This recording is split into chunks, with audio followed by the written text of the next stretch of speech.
আসসালামু আলাইকুম। আশা করি সবাই ভালো আছেন। আর বন্ধুরা দেখতে থাকো, এই যে আমার লাউ গাছের পাতাগুলি কি সুন্দরভাবে বড় হয়েছে। এক একটা পাতা কি সুন্দর সুন্দর। এই যে মাথা চলতে গেছে, আর কিছুদিনের ভিতরে এই যে লাউর ফুল চলে আসছে আমার গাছগুলিতে। এই যে আমি আর 4-5 দিন পরে লাউর গোড়াতে জৈব সার, গোবর, শুকনো গোবর, সাদা সার, তারপরে লাল সব ধরনের সার মিক্স করে দিব। এই যে বন্ধুরা দেখতে থাকো, আমার গাছগুলি কি সুন্দরভাবে বড় হয়েছে। এই যে শাখা বের হয়েছে, এক একটা শাখা কি সুন্দরভাবে বের হয়েছে। যে প্রতিটা লাউয়ের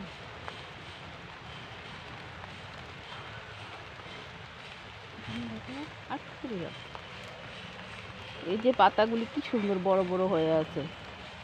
এই যে ওইখানে দাও, তুমি একদম দূরে যাও।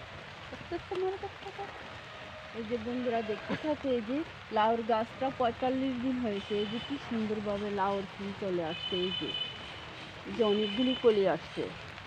এই যে আমার মাথার নিচে এই যে আমি কিছু লাল শাক বুনেছি, সেই লাল শাকগুলি কি সুন্দরভাবে বড় হয়ে আছে। এই যে অনেকগুলি লাল শাক দেখাচ্ছি আমি।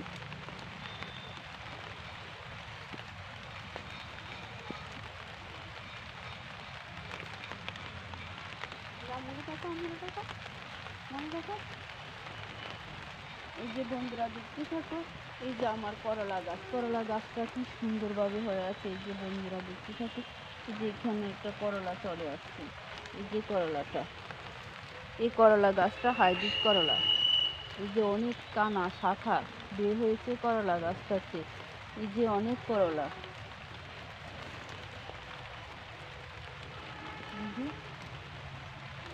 যে আমি কিছু বাঁশ দিয়ে দিচ্ছি মাথার নিচে, যাতে মাথাটা ফেলে না যায়, কারণ অনেকগুলি লাউ গাছ তো অনেক শক্ত, দরকার মাথাটা।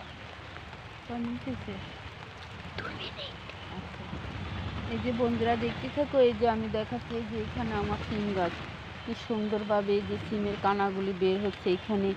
এই যে এটা 3 মাসের সিম, যেটা তো সিম চলে আসবে। আমি প্রতিদিন এসে এসে এই গাছগুলি বাউনি দিয়ে দিচ্ছি। এই যে আমার সব গাছ কি সুন্দর দেখাচ্ছে। এই যে এটা 3 মাসের সিম। হ্যাঁ,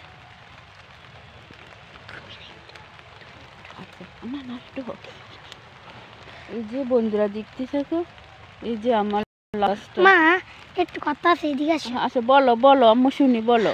এখানে কিন্তু 2 মিনিটে 4 মিনিট হয়ে যাবে। আচ্ছা, এই যে আমার ভিডিওটা আপনাদের কাছে যদি ভালো লাগে থাকে, তাহলে একটা সাবস্ক্রাইব, পাশে থাকা বেল বাটনটি বাজিয়ে দিবেন। এই বলে আমি বিদায় নিচ্ছি। আল্লাহ হাফেজ।